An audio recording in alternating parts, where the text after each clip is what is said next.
Welcome back, and we were talking about group level diagnostic model, and I was telling you कि आपको group level के जो design components हैं जिसमें कि task structure, group composition, performance norms, जिसमें कि आपके ऑब्वियसली वो केआरए, केपीए, केपीआई ये सब चीजें इन्वॉल्व होनी शुरू हो जाएंगी। आपके ग्रुप फंक्शनिंग ये आपकी एलेबोरेट होनी शुरू हो जाएगी। ग्रुप कंपोजिशन में आपके ग्रुप किन लोगों पर मुश्तमिल है, उनकी डेमोग्राफिक्स क्या है, ग्रुप फॉर्मेशन की सारी स्टेजेस क्या क्या थी, उनमें कहां कहां पर बॉटलनेक्स क्रिएट हुए। सो ये तमाम चीजें डिजाइन कंपोनेंट्स का पार्ट होंगी जहां पर आप ग्रुप लेवल एक्टिविटीज को इन्वेस्टिगेट वो कर रहे हो। जब आप ग्रुप लेवल एक्टिविटीज को इन्वेस्टिगेट कर लोगे, प्रॉब्लम एरियाज को आइडेंटिफाई कर लोगे, तो फिर उसके ऊपर इंटरवेंशंस क्रिएट करके you will be able to generate the group effectiveness. Okay, और यहां पर आपको मैंने जैसे अभी पिछले सेशन में आउटकम वेरिएबल्स बताए थे, तो those are the outcome variables जो लिंक्ड होंगे आपके इस ग्रुप इफेक्टिवनेस की फर्दर एलैबोरेशन के अंदर। लाइकवाइज अगर हम एक स्टेप आगे और चलें तो we are looking at individual level diagnostic model.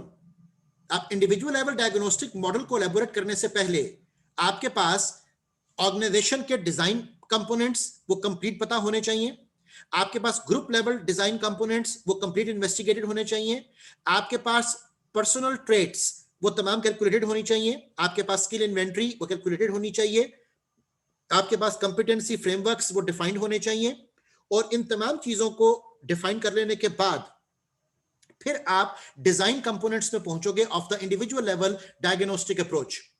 अब इंडिविजुअल लेवल डायग्नोस्टिक अप्रोच के जब डिजाइन कंपोनेंट में हम पहुंचते हैं तो यहां पर हम एक मॉडल देख रहे हैं which is commonly known as JCM, job characteristic model. Okay, उस जॉब कैरेक्टरिस्टिक मॉडल में we are technically concern with 5 aspects, जिसमें skill, variety, task identity, task significance, autonomy and feedback, इन चीजों को इन्वेस्टिगेट किया जाता है। और ये 5 चीजें जो कि डिजाइन कंपोनेंट्स का पार्ट है in diagnostic model of individual level investigation, इनसे एक्चुअली जो साइकोलॉजिकल स्टेट्स हैं इंडिविजुअल्स की वो इवॉल्व करती हैं। और वो साइकोलॉजिकल स्टेट्स डायरेक्टली एसोसिएटेड होती हैं with the organisational concerns of the employees. ठीक है, जिसमें के उनकी सेटिस्फेक्शन, उनकी प्रोडक्टिविटी, उनकी कमिटमेंट, उनकी एनहांसमेंट, उनकी लॉयल्टी, ये तमाम चीजें उन साइकोलॉजिकल स्टेट्स के ऊपर डिपेंड वो कर रही होंगी। सो हम जब JCM मॉडल को इन्वेस्टिगेट करेंगे तो वहां से हमारे पास जो इंडिविजुअल लेवल असेसमेंट्स हैं वो रिसीव होंगी। और इंडिविजुअल लेवल असेसमेंट्स की रोशनी में फिर हम इंटरवेंशंस क्रिएट करेंगे जो कि हमें इंडिविजुअल लेवल इफेक्टिवनेस की तरफ वो लेकर जाएंगी। तो अब हमने 3 मॉडल्स बेसिकली देखे डायग्नोसिस के, जिसमें कि organisation level diagnosis, group level diagnosis और इंडिविजुअल लेवल डायग्नोसिस की डिटेल वो मुख्तसर अल्फाज में बयान की गई। अब जब डायग्नोसिस आपने प्लान कर लिया, आपको सारे डिजाइन कंपोनेंट्स के बारे में पता चल गया, तो अगला स्टेप हमारे पास होगा कि अब आपने इस सारे प्रोसीजर से रिलेटेड डेटा कलेक्शन वो शुरू करनी है। और ऑब्वियसली डेटा कलेक्शन में you have to first of all planning to collect the data. And obviously ये बात याद रखिएगा कि ऑर्गेनाइजेशनल लेवल डेटा वो डिफरेंट नेचर का है, ग्रुप लेवल डेटा कलेक्शन और उसके वेरिएबल्स और कंस्ट्रक्ट्स वो डिफरेंट नेचर के हैं, और इंडिविजुअल लेवल इन्वेस्टिगेशंस वो हमारी डिफरेंट नेचर की हैं। तो जिस भी लेवल के ऊपर आप उस चेंज को इनकॉर्पोरेट करना चाहते हो उसके हवाले से you have to plan and collect data. जब आपका डेटा कलेक्ट हो जाएगा तो फिर डेटा से रिलेटेड आपकी कोर एक्टिविटीज वो शुरू होंगी, जिसमें के data collecting, data analysing and providing data feedback, ये सब कुछ शामिल है। और वहां से फिर हम फॉलो अप कॉल लेंगे। उस फॉलो अप कॉल में देखा जाएगा कि आया you need to go for further investigation, या आपने इनफ इन्वेस्टिगेशन हासिल कर ली है जिसमें के the real problem is evident to you. Okay, so यहां पर इस सारे प्रोसेस के दौरान आपका एज ए ओडी प्रैक्टिशनर जो क्लाइंट के साथ ताल्लुक है वो मुसलसल बरकरार रहता है, और किसी भी स्टेज के ऊपर the client can say no to you. इस बात को बहुत क्लियरली याद रखिएगा। Okay, practically speaking in the industry practices couple of time it happens कि जब हम एक सर्वे करते हैं, हम एक इन्वेस्टिगेशन शुरू करते हैं, तो at certain instances, certain points the client would deny to go for further development. Okay, तो वहां पर आपका प्रोजेक्ट जो है वो टर्मिनेट हो जाता है। ओके, जस्ट लाइक कि आपके प्रोजेक्ट मैनेजमेंट में जैसे आप प्रोजेक्ट किलिंग का एक वर्ड यूज करते हो, आप प्रोजेक्ट टर्मिनेशन का वर्ड यूज करते हो, बिल्कुल वही एक्सप्रेशन हम यूज करते हैं इस OD relationship के अंदर भी कि the project is terminated, no further change is required, the client is not ready to proceed with the further investigations. तो we have to be careful about these things कि आपको सारे वक्त के दौरान क्लाइंट के साथ एक विन विन रिलेशनशिप वो कायम रखना पड़ेगा, जहां पर भी आप अपनी कंपिटेंसीज कम होने की वजह से विन विन रिलेशनशिप को लूज कर पाए, वहां पर the project will be terminated, no change will be taking place, और रादर उसके बहुत ज्यादा बैड इफेक्ट्स भी बाजुकात क्रिएट वो हो जाते हैं. So this particular flow sheet I have chosen for you, ये आपको अब पूरी रैशनैलिटी के बारे में बताएगी कि पॉसिबल इफेक्ट्स ऑफ फीडबैक क्या हो सकते हैं.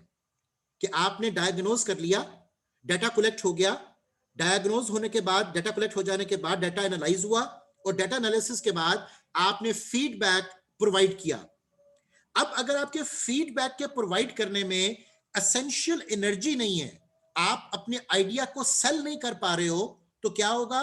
हम नेक्स्ट स्टेप पर आते हैं. Is the energy created by the feedback? And if the answer is no, there is no change. The client would say, sorry, we don't want to proceed further, thank you for your effort, and you take your fee of the working hours and things are done.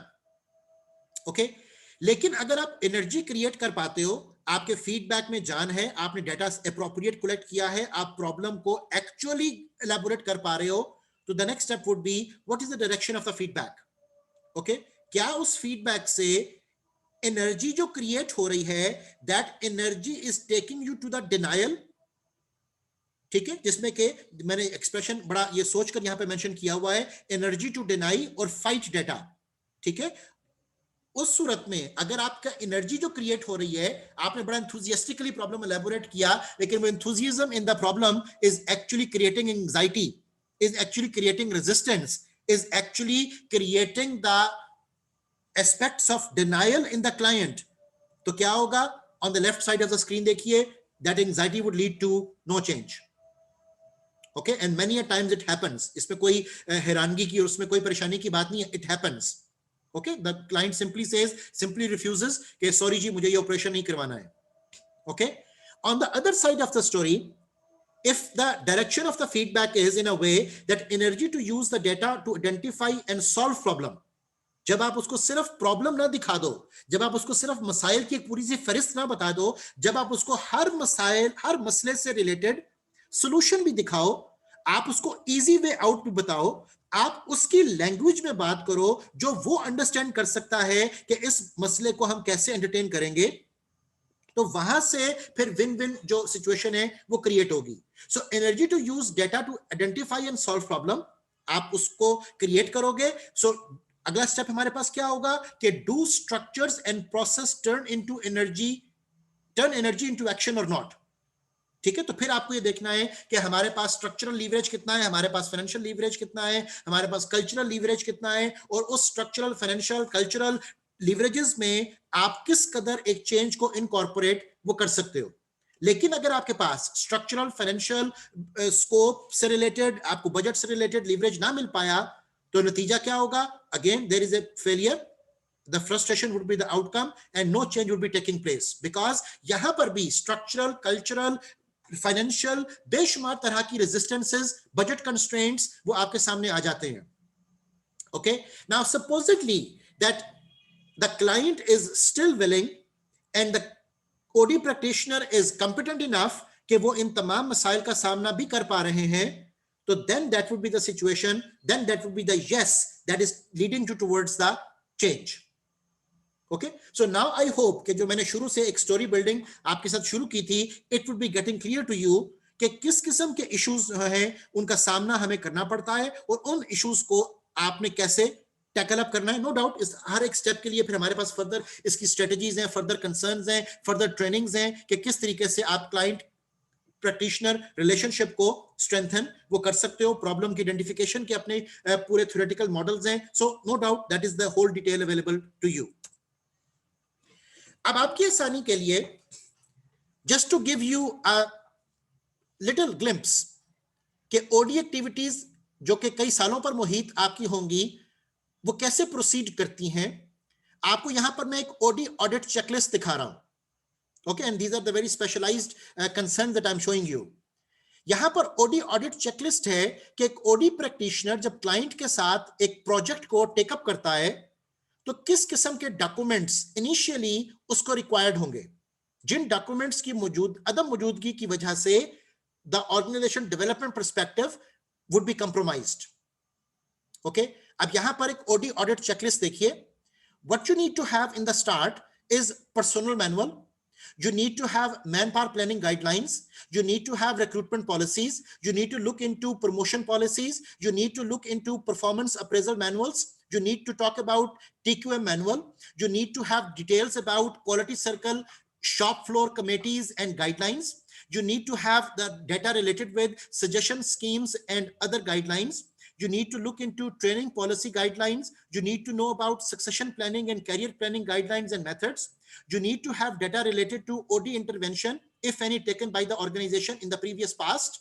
You need to look at the activities of the HRD department, annual reports उनकी क्या है, training calendar and reports of training activities क्या थी, diagnostic and evaluation studies जो already किसी ने की हो या माजी में हुई हो वो सारा डेटा, रिवॉर्ड सिस्टम्स का डेटा, कम्युनिकेशन सिस्टम्स का डेटा, इन हाउस न्यूज़लेटर्स क्या थे, डेलीगेशन मैनुअल्स क्या थे, जॉब रोटेशन एंड ट्रांसफर की पॉलिसीज क्या है, organisation structure and HRD department की वर्किंग क्या है, स्मॉल ग्रुप एक्टिविटीज, इन सब के बारे में आप इन्वेस्टिगेट करोगे। एग्जिट इंटरव्यूज, लोग किस वजह से छोड़कर गए, इन चीजों को आप इन्वेस्टिगेट करते हो। Documents dealing with facilities offered to employees, वो सब आप हासिल करते हो। Worker education and training program, welfare schemes and facilities, आपकी रेजिडेंशियल कॉलोनी वहां पर क्या क्या सूरत हाल है, climate survey, previous HRD audit reports, age profiles जो वहां पर जितने लोग मौजूद हैं उनके हवाले से, रिटायरमेंट पॉलिसीज वो सब आप डिमांड करोगे। एट्रिशन रेट डिपार्टमेंट वाइज और यूनिट वाइज आपको चाहिए। any other document having implication of HRD strategy, organizational chart if necessary, and the list goes on. Okay, so it's not that actually simple.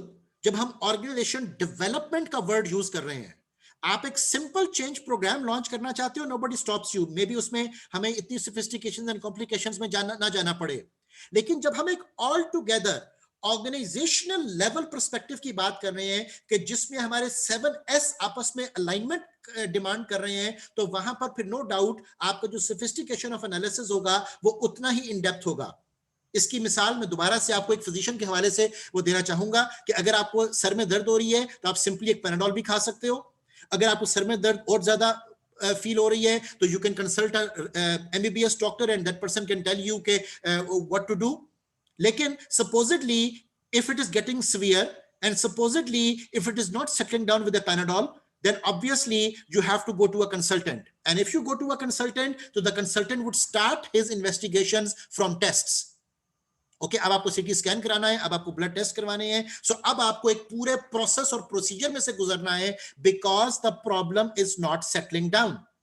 Okay, बिल्कुल इसी तरह इसी हम expression को वो यूज कर सकते हैं ऑर्गेनाइजेशनल लेवल पर्सपेक्टिव के साथ भी। ओके, सो बजाहिर it's a simple phenomena, you implement a change and then you enjoy your returns, लेकिन sometimes things are not that simple. Sometimes organisation का जो मैग्नीट्यूड होता है वो मैग्नीट्यूड इतना बड़ा होता है कि वहां पर सिंपल एस्पेक्ट्स के साथ काम आपका नहीं चल सकता। तो you need to have a complete team with you, you need to have a complete audit checklist, you need to have to investigate all the research variables involved, and then you come up with the ideas or solutions जिनके अभी आपको मैं evidences provide करूंगा towards the end of my session. अब for example in तमाम audit checklist की रोशनी में let me share with you कि ओडी प्रैक्टिशनर आपके साथ अपना प्रपोजल कैसे शेयर करता है। So what is the outlook of the proposal. उस मकसद के लिए मैं ये स्लाइड शेयर आपको ऑफ कर रहा हूं and I am sharing the screen, other screen with you.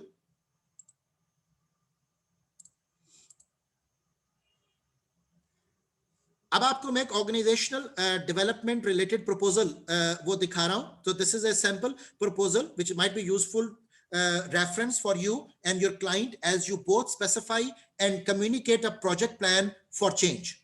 Okay, यहां पर मैं आपको बार बार जो emphasize कर रहा था कि every change is taken up as a project. तो ये आपको एक पूरा डॉक्यूमेंट मैं यहां पर गो थ्रू करवाता हूं।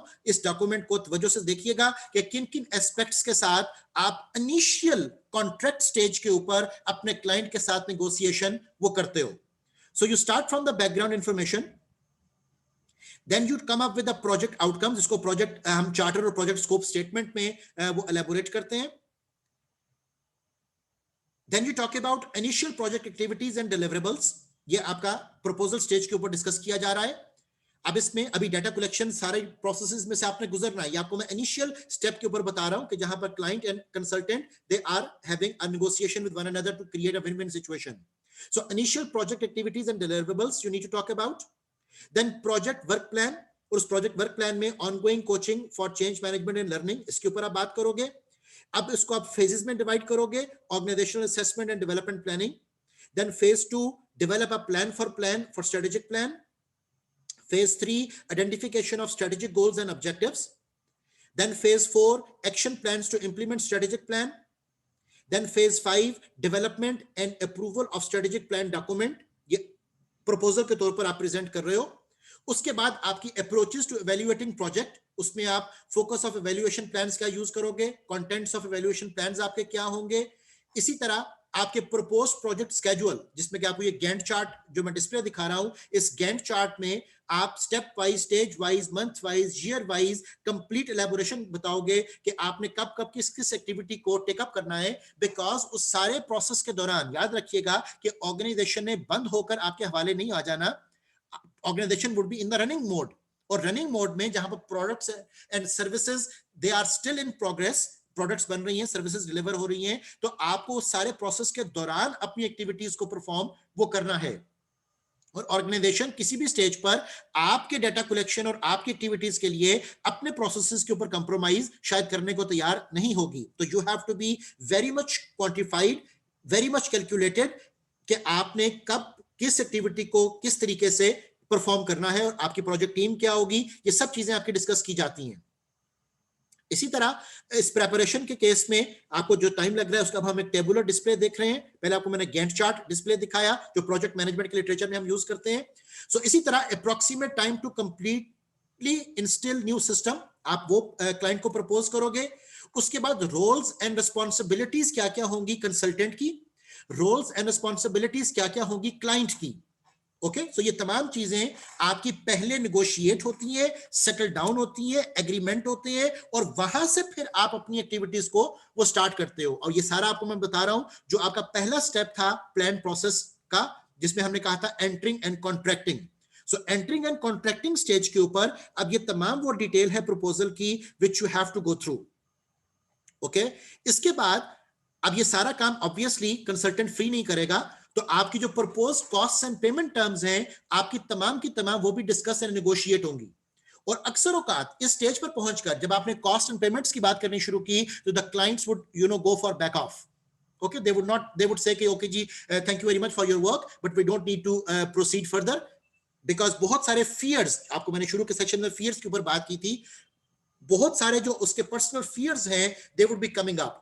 Okay, sometimes organizations would have budget constraints, sometimes they would not be convinced by your proposal of bringing in that particular change. Okay, so अब आपको प्रपोजल के अंदर ही कॉस्ट एंड पेमेंट टर्म्स जो हैं उन सबको भी डिस्कस करना है. आपको ट्रेवल एक्सपेंसेस को डिस्कस करना है, आपके पेमेंट टर्म्स किस तरह से की जाएंगी उनको एलैबोरेट करना है. And last but not the least जो एक कन्वेंशन कही जाती है और वो ये है कि qualification of the consultant sometimes is also part of this proposal. And why qualifications of consultant? Because जब हमने win-win situation की बात करनी है तो you need to come up with your credibilities. Okay, now supposedly आपने फिल वक्त 10 projects already industry के अंदर वो किए हुए हैं, तो you mention those 10 प्रोजेक्ट्स के जिनके ऊपर ऑलरेडी आप सक्सेसफुली इंडस्ट्री के अंदर काम वो कर चुके हो. Okay, so then 11th would come. लेकिन obviously when you start from the first तो आपको उसमें बहुत ज्यादा effort अपनी पुट वो करनी पड़ती है. Then with the passage of time आपका जो इंडस्ट्रियल फेम है वो डेवलप कर जाती है, आपकी क्रेडिबिलिटी डेवलप कर जाती है, people start knowing you and then you will be better in a situation and better in a position कि जहां पर आप अच्छी नेगोशिएशंस वो कर पाते हो. ओके, तो यहां पर अब आपको मैं ये प्रपोजल डॉक्यूमेंट ऑफ कर रहा हूं and I am referring back to my slides again. I was showing you OD audit checklist. अब इस OD audit checklist में आपको कुछ डॉक्यूमेंट्स जो रिक्वायर्ड होंगे in the start to start your investigation. जब आपने डायग्नोसिस कर लिया आपके पास तमाम रेफरेंस मटेरियल अवेलेबल हो गया, आपको प्रॉब्लम आइडेंटिफाई हो चुकी है, क्लाइंट आपके साथ एग्री कर चुका है कि you have to solve the problem now because the problem is something जो कि ऑर्गेनाइजेशन के सर्वाइवल को चैलेंज कर रही है। तो वहां पर अब हमारी डिस्कशन पहुंचती है टू ओडी इंटरवेंशंस। ओके, अब जब हम ऑर्गेनाइजेशन डेवलपमेंट इंटरवेंशंस की बात करते हैं तो technically speaking there are 4 main aspects of interventions जिनको डिस्कस किया जाता है। We have got strategic interventions, we have got techno-structural interventions, we have got human process interventions, and we have got human resource management interventions. ये हमारे पास 4 intervention points हैं जहां से हम एक ऑर्गेनाइजेशनल प्रॉब्लम को एड्रेस करना शुरू करते हैं। लेकिन as in this particular diagram it would be evident कि ये तमाम के तमाम बॉक्सेस एंड तमाम के तमाम इंटरवेंशंस आर एक्चुअली आपस में interlinked. Okay, you start from strategic intervention, तो आपको ऑब्वियसली टेक्नो स्ट्रक्चरल इंटरवेंशन को भी लेकर आना पड़ेगा, आपको ह्यूमन रिसोर्स मैनेजमेंट इंटरवेंशन को भी डिस्कस करना पड़ेगा, और आपको ह्यूमन प्रोसेस इंटरवेंशन के ऊपर बात भी करनी पड़ेगी।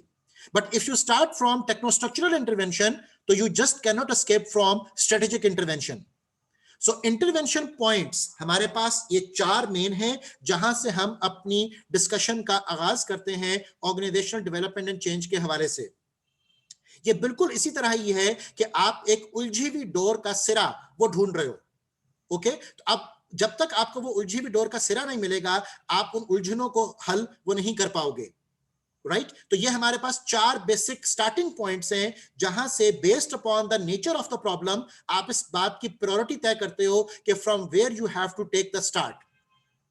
Okay, now if you supposedly start your discussion related to the strategic intervention, तो स्ट्रेटेजिक इंटरवेंशन के हवाले से वो कहता है कि ऑर्गेनाइजेशन एंड एनवायरमेंट रिलेशनशिप्स के ऊपर बात की जा रही होगी, ऑर्गेनाइजेशन ट्रांसफॉर्मेशन को हम डिस्कस करेंगे, उसमें जो स्ट्रेटेजिक इश्यूज आपके सामने आएंगे they would be that what functions organisations are involved in, what are the product services and markets they are dealing with, how to gain comparative advantage, how to relate to environment, what values will guide organizational functioning. तो ये तमाम aspects हैं जो कि strategic intervention के अंदर आपको starting के तौर पर रिक्वायर्ड वो होंगे।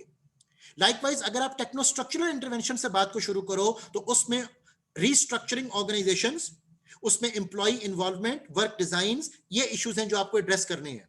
और टेक्नो स्ट्रक्चरल इंटरवेंशन से related technology and structural issues they are to be addressed. For example, how to divide labor, how to coordinate departments, how to produce product and services. इसमें operational aspects mostly involved हो जाते हैं, and how to design the work. Okay, उसमें जाहिर है आपके work flows involve हो जाएंगे, उसमें work load, work flow, work in flow, work out flow, her job से रिलेटेड, पूरी डिपार्टमेंटल कंसर्न से रिलेटेड, ऑपरेशनल फैसिलिटी से रिलेटेड आपको डिजाइन करने हैं। ठीक है, आपको असेंबली लाइंस कैसे डेवलप करनी है, आपको कंटीन्यूअस ऑपरेशंस में कैसे इन्वॉल्व करना है, आपको बैच प्रोडक्शन कैसे करनी है, तो ये तमाम एस्पेक्ट्स जो हैं ये टेक्नो स्ट्रक्चरल इंटरवेंशन से रिलेटेड हैं। अगर हम ह्यूमन रिसोर्स मैनेजमेंट इंटरवेंशन की बात करें तो उसमें performance management, developing and assisting members से बात शुरू होगी। And related to the human resource management intervention, you'll be talking about human resource issues, how to attract and compensate people, how to see goals and reward people, how to plan and develop people's careers. ये तमाम चीजें आपकी discuss की जाती हैं। And if we move towards the end of the slide, so we are looking at human process intervention, or human process intervention mein the main areas of concern are that how human processes are incorporated, how to communicate, how to make decision, how to interact, how to lead. ये वाले आपके जो issues होंगे they would be dealt with human process intervention point. Okay, so entering and contracting step 1, उसके बाद हमने diagnose किया और डायग्नोज्ड प्रॉब्लम को मद्देनजर रखकर क्लाइंट की विलिंगनेस के साथ अब आप इंटरवेंशंस वो क्रिएट कर रहे हो। ओके, अब इंटरवेंशंस में जैसा आपको मैंने बताया कि हमारे पास 4 बेसिक इंटरवेंशंस हैं। इन 4 बेसिक इंटरवेंशंस को हम थोड़ा सा डिटेल में लेकर चलते हैं।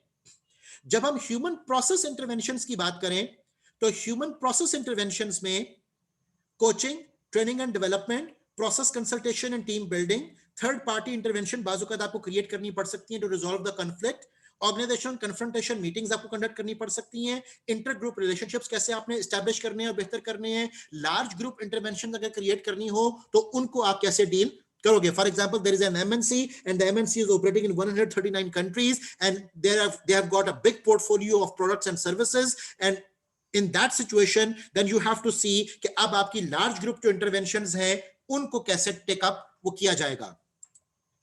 जब हम टेक्नो स्ट्रक्चरल की बात करें तो as I was telling you earlier कि structural design, down sizing, right sizing, इस तरह के इश्यूज देखे जाते हैं. रिट्रेंचमेंट के मसाइल को देखा जाता है. कॉर्पोरेट रिस्ट्रक्चरिंग को आप विजुअलाइज कर सकते हो. कंसोलिडेशन की तरफ आपको हो सकता है कि जाना पड़ सके.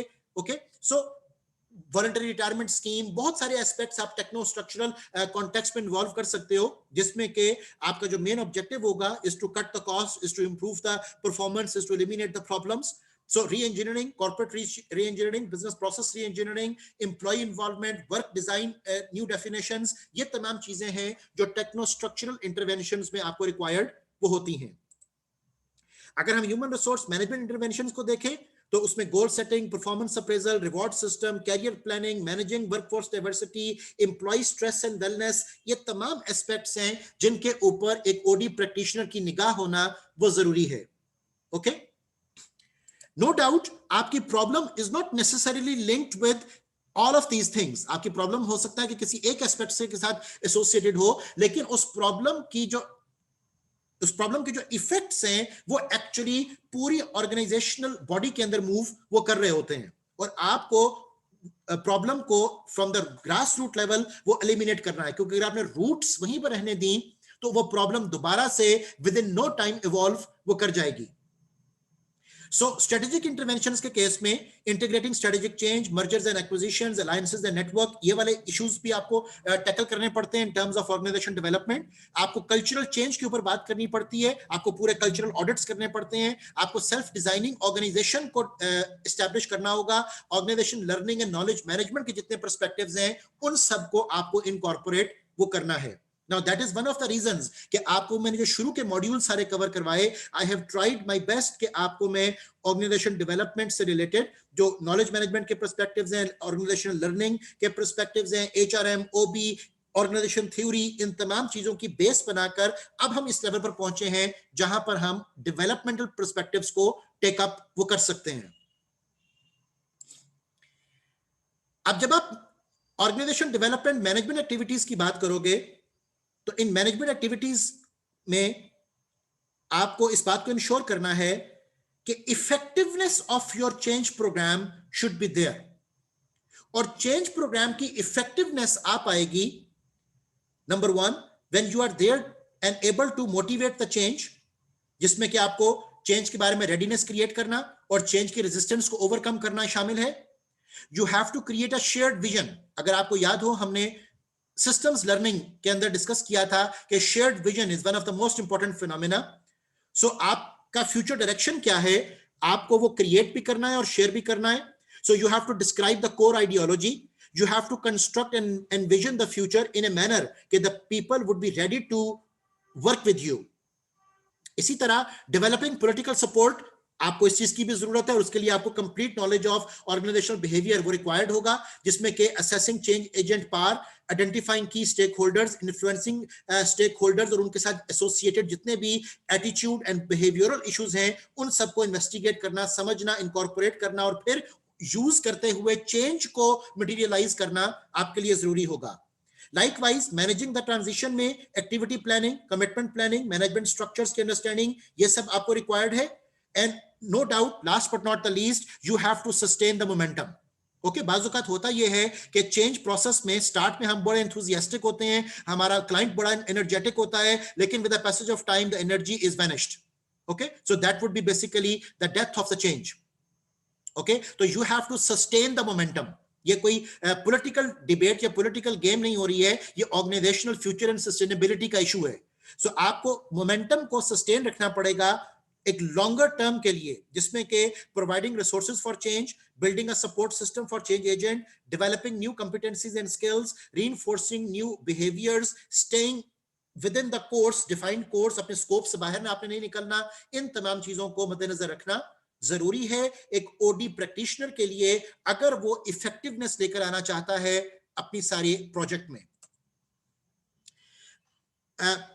For example, a few of the factors in the previous slide I thought कि मुझे फर्दर डिस्कस आपसे करने चाहिए। मोटिवेटिंग चेंज में जब हम रेडीनेस फॉर चेंज की बात करते हैं तो रेडीनेस से मुराद क्या होगी, उसके लिए मैंने यहां पर 3 पॉइंट्स आपके लिए कोट किए हैं। Readiness would mean sensitising the organisation to pursue for change. Okay, आपको ऑर्गेनाइजेशन के अंदर इस सेंस को क्रिएट, सेंस मेकिंग करनी पड़ेगी कि we are actually in need of this particular change. जब तक लोगों को उस नीड की आइडेंटिफिकेशन नहीं होगी, नीड का जब तक उन्हें एहसास नहीं होगा, उस वक्त तक चेंज लाना मुश्किल है। Number 2, identify gaps between actual and desired states. आपको वो डिस्कस भी करने, एलैबोरेट करने, maybe you have to go for open book management and then convey credible positive expectations for change. Okay, जब हम ओवरकमिंग रेजिस्टेंस की बात करते हैं तो we have to be empathetic, we have to have emotional intelligence, we have to create a supportive environment, we have to have open communication, we have to involve members in planning and decision making. अब आप चाहे management by objective के model को use करो या आप किसी और तरीके से लोगों की पार्टिसिपेशन को अपने डिसीजन मेकिंग में कॉल करो, you have to be clear कि जब तक लोग पार्टिसिपेट नहीं करेंगे वो चेंज का पार्ट नहीं बनेंगे। इसी तरह जब आप क्रिएटिंग अ विजन की बात करते हो तो विजन को क्रिएट करने के लिए आपको ऑर्गेनाइजेशन की जो कोर आइडियोलॉजी है, जो कोर वैल्यूज हैं, इनका पता होना बहुत जरूरी है। ठीक है, और मैंने आपको अक्सर औकात ये स्टेटमेंट कोट की है कि टॉप मैनेजमेंट की पर्सनल वैल्यूज ऑर्गेनाइजेशन की कल्चरल वैल्यूज होती हैं। तो टॉप मैनेजमेंट की कमिटमेंट इज ए मस्ट। जब तक टॉप मैनेजमेंट कमिटेड नहीं होगी, जब तक उनकी कोर आइडियोलॉजी शेयर्ड नहीं होगी, डेवलप नहीं होगी, उस वक्त तक no change would be taking place. So what are the core values that inform members what is important in the organization? That is the concern we need to look at. Then what is the organization's core purpose or reason for being? जिससे आप अपने mission statement में बताते हो कि your core resistance, आपके core existence का जो मकसद है वो क्या है, रीजन फॉर एग्जिस्टेंस क्या है, पर्पस ऑफ बीइंग क्या है, who you are, what you do, whom you serve. तो ये तमाम चीजें आपको अपनी कोर आइडियोलॉजी के अंदर क्लियरली मेंशन वो करनी चाहिए। Then you have to construct the envisioned future. आपका फ्यूचर कोर्स ऑफ एक्शन भी क्लियर हो, where the organization needs to be. आपको इस बात कंफर्म्ड हो, आपका रोड मैप क्या होगा, आपका फ्यूचर कोर्स ऑफ एक्शन क्या होगा। So what are the bold and valued outcomes that you are looking for? What are the new markets you are targeting? What are the new products and services you are going to launch? So what is the desired future state? आप market follower हो, आप future में market leader बनना चाह रहे हो, आप Fortune 500 best run companies में अपने आप को काउंट करवाना चाह रहे हो। सो इट ऑल डिपेंड्स कि आपका विजन जो है वो किस तरीके से इनकॉर्पोरेट वो हो रहा है। अब जब आपने इंटरवेंशंस डिसाइड कर ली तो now we are looking at implementation and evaluation feedback. Okay, हम स्टोरी को दोबारा से रिवाइंड करते हैं। वी स्टार्टेड फ्रॉम डायग्नोसिस, वहां पर हमने डिजाइन कंपोनेंट्स को इन्वेस्टिगेट किया और हमने इंटरवेंशंस को आइडेंटिफाई किया और फिर इंटरवेंशंस को इंप्लीमेंट करवाना है। जब आप इंटरवेंशंस को इंप्लीमेंट करवाओगे तो वहां पर you have to clarify your intention and you have to plan for stepwise actions. Okay, phase 1 में, फेज 2 में, फेज 3 में आपको किस तरीके से मूव करना है, आपके टाइम फ्रेम्स क्या होंगे, आपके बजट्स क्या होंगे, ये तमाम चीजें आपको इंप्लीमेंटेशन में समझनी है और इनकॉर्पोरेट करनी है। Once the phases and steps are in progress तो आप हर इंटरवेंशन की इफेक्टिवनेस को वो कैलकुलेट करोगे और अगर उस इफेक्टिवनेस में कहीं पर कोई कंप्रोमाइज आ रहा है तो you have to take the corrective action, जिनको मैं 2 एक्सप्रेशन से कोट करता हूं कि you have to always involve yourself in re energising and re engineering. Okay, so you have to see कि किन किन एस्पेक्ट्स को यू हैव टू एनर्जाइज और किन किन एस्पेक्ट को you have to reengineer. And from there the next step would be evaluation feedback, जिसमें कि आप क्लाइंट से मुसलसल ये शेयर करते रहोगे कि how much we have actually gone through, how much is left and what effects are taking place, what benefits we are driving. हमारा जूम सेशन टाइम खत्म हो रहा है, काइंडली नेक्स्ट मीटिंग में जल्दी से ज्वाइन कीजिए।